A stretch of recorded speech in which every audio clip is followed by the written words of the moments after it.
Hi viewers, welcome to our channel. இப்போ எங்கள் சேனலில் நீங்கள் 60 கிலோ சிக்கன் பிரியாணியை எப்படி செய்கிறதுன்னு சொல்லிட்டு பார்க்க போகிறீங்க. நாங்கள் ஒரு வித்தியாசமான முறையில் சிக்கன் பிரியாணி செய்ய போகிறோம். அதனால் இந்த வீடியோ ஸ்கிப் பண்ணாமல் தொடர்ந்து பார்த்து நீங்களும் உங்கள் வீட்டில் செஞ்சு சாப்பிட்டு பயன்பெறுமாறு கேட்டுக்கிறோம். சாப்பிட்டு பார்த்தவங்க கமெண்ட் பண்ணுங்கள்.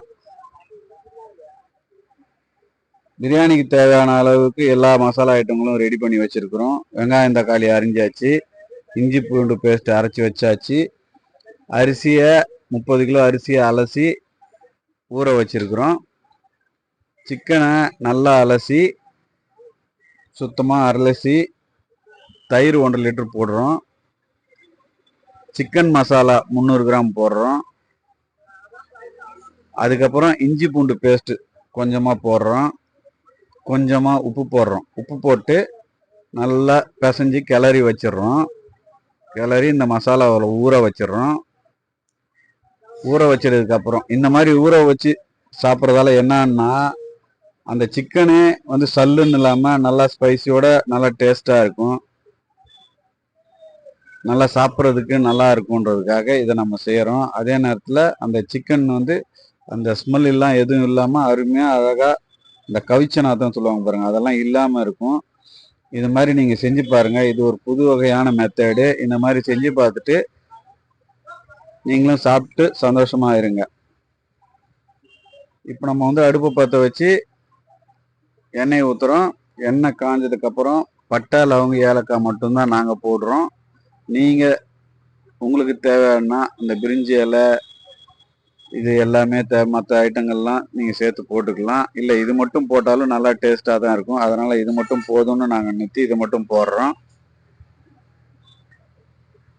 தேவையான அளவு வெங்காயத்தை நறுக்கி வச்சுருக்கோம். அந்த வெங்காயத்தை போட்டு நல்லா வதக்குறோம். வெங்காயம் நல்லா வதங்கினதுக்கப்புறம் சீக்கிரமாக வதங்கணும்னா ஒரு புடி உப்பை கொஞ்சம் சேர்த்துட்டோம்னா சீக்கிரமாக வதங்கிடும். இந்த உப்பு அந்த சிக்கனில் போட்டு பிசைஞ்ச உப்பு எல்லாமே கணக்கில் வச்சுக்கிட்டு நாம் பிரியாணிக்கு தேவையான அளவில் உப்பில் அந்த உப்பை நம்ம மைனஸ் பண்ணிக்கிட்டு தான் போடணும். நல்லா வதங்கிட்டுது. அதுக்கு அப்புறம் இஞ்சி பூண்டு பேஸ்ட்டை போட்டு அந்த பச்சை வாசனைன்னு சொல்லுவாங்க அது போகிற அளவுக்கு அது நல்லா வதக்குறோம். இஞ்சி பூண்டு பேஸ்ட்டு, வெங்காயம், தக்காளி, மசாலா ஐட்டங்கள் எல்லாமே வந்து எண்ணெயில் எவ்வளவுக்கு எவ்வளோ வதக்குறோமோ ஃப்ரை பண்ணுறோமோ அவ்வளோவுக்கு அவ்வளவும் அது நமக்கு டேஸ்ட்டை கொடுக்குங்கிறதால நம்ம அதை பால் மாறாமல் அதை செய்யணும்.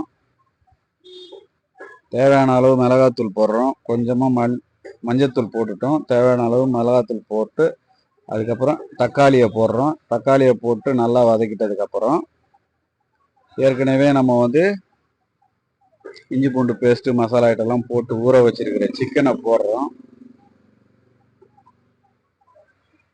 சிக்கனை போட்டதுக்கப்புறமா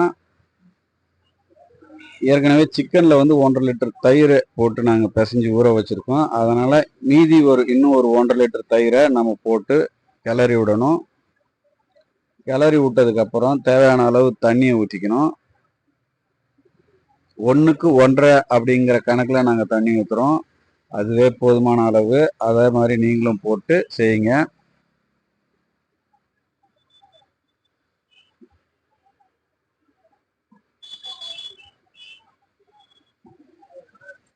தண்ணி ஊற்றுறோம். தேவையான அளவு தண்ணி ஊற்றிட்டோம். தண்ணி ஊற்றினதுக்கப்புறம் மூடி வச்சோன்னா கொஞ்சம் நேரத்தில் கொதி வந்துடும். கொதி வந்த உடனே ஏற்கனவே நம்ம வந்து அலசி ஊற வச்சிருக்கிற அரிசியை நல்லா வடிகட்டி நம்ம போடணும்.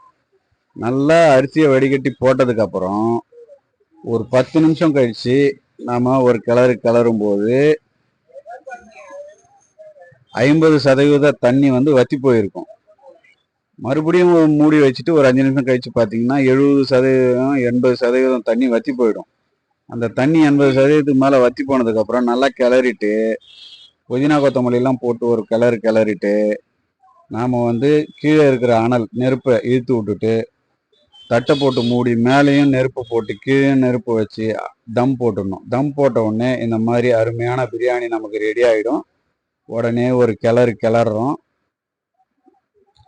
கிளறினதுக்கு அப்புறம் அதுக்கு மேலே நெய்யை ஊற்றுறோம்.